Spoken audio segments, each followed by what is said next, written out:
So hello everybody, my name is Wolfgang Hankeln and I'm sitting here with Christopher Quince from Glasgow University, and we are going to talk a little bit about the EU-US short course. First of all, how was your trip? Yeah, it was fine. My flight was delayed, but other than that, I was trying to simultaneously travel and watch the England-Italy match, but which perhaps rather I hadn't have seen, in fact, the way it turned out. But is it your first time here in Bremen? I think so. I may have been here before, but I can't quite remember. I was in a North German city. It may have been Bremen. What are your first impressions about the university and the campus? Well, I guess I haven't really seen the city. I've spent the day sort of mooching around the campus. I mean, yeah, it's very, very, very pleasant. I was amused last night to see a raccoon dog, wow, which I'd never. I'm sure they're very common around here, right? I'm not so sure about dogs actually. You know, the little sort of, I think they're raccoon dogs, aren't they?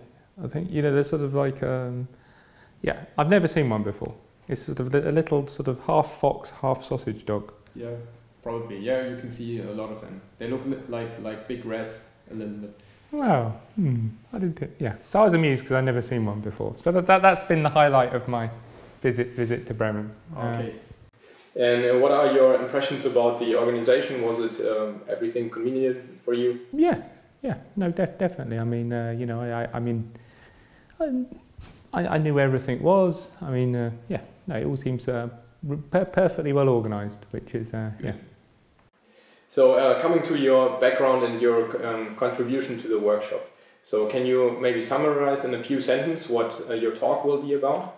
Well, my talk will be focused on the issue of noise in pyrosequence data, specifically pyrosequenced amplicons. So that's where we've taken a short segment of a gene that we're using as a tag, as a sort of marker for the different taxonomies that might be in a community. We've amplified that up, and what I'll be talking about are the potential sources of noise when you amplify and sequence these tags, and the consequences they have for your estimation of the total diversity in a community. So if you don't account for the noise, you overestimate the amount of diversity that's there, because what you think is true diversity is in fact just errors. So that will be the that will be the focus of my talk. Yeah. And this is also the take-home message you want the participants to have. Well, I guess I'm going to give an overview of the different algorithms, and in particular my own algorithms for accounting for these errors. And I guess the take-home message is that it's important to bear this in mind if you're interested in the species richness in a community, but also that it's possible to account for these errors reasonably well. So this course is a theoretical and practical course at once, and you are giving a lecture. Now to the question, do you in general think it makes sense to get together these students with all kinds of different backgrounds and then give them like a 2-week kickstart and teach them in bioinformatics? Because of the rather steep learning curve. What's your opinion on that? Well, 2 weeks is I've actually tried to do it in 3 or 4 days before. So in some sense, 2 weeks is a pretty decent length of time. Yeah, I think it does make sense on balance. I mean, I think you've got to perhaps accept the fact that, you know, some people will get more out of it than others. Obviously, the people that have a bit of computational background already will find it a bit easier. But then, you know, I think it is worth doing, because I guess the key thing is it means that for those for whom they can get the hang of the bioinformatics, it means that they're no longer sort of restricted by the more user-friendly programs that are out there. They're able to sort of get more involved with the data and have more flexibility in terms of how they analyze it. So, yeah. This short course is a joint effort by the EU and the US. And what are your hopes and expectations concerning the collaboration? Between the EU and the US? Yes. I guess to be honest, I'm not really clear about how that's working within the context of the short course. Is it that there are students here from the US as well as yes. from? So the speakers and the participants, they are both from all over the world basically, but the organization is involving people from the EU and US mainly. Well, these residential workshops are a very good way to encourage collaborations. I mean, you know, if you're forced to live and work together for a couple of weeks, you have to talk to each other. There's you know, little else to do apart from watch the Raccoon Dogs, right? So, true. Yeah, I'm sure that a lot of useful collaborations will come out of it. Yeah.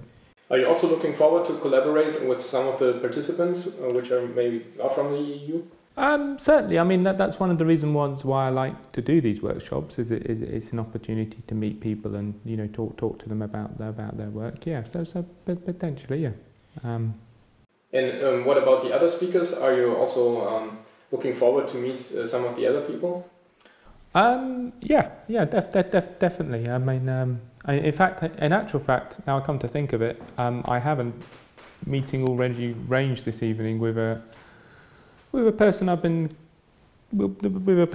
talking to for a little while from Crete, and we have and also another guy from Germany, and we have a sort of potential collaboration on sort of intelligent exploration of databases, and we're going to be talking about that this evening anyway. So yeah, so already I have a sort of a planned collaboration. So and now maybe the final question: what is your general impression on bioinformatics at a larger scale? So do you think it's worthwhile to have like a common infrastructure or something, because all these different work groups all over the world, they develop their bioinformatic tools, and do you think it's worthwhile to meet and maybe decide on some general guidelines? Or yeah, I mean, I sort of think that's inevitable.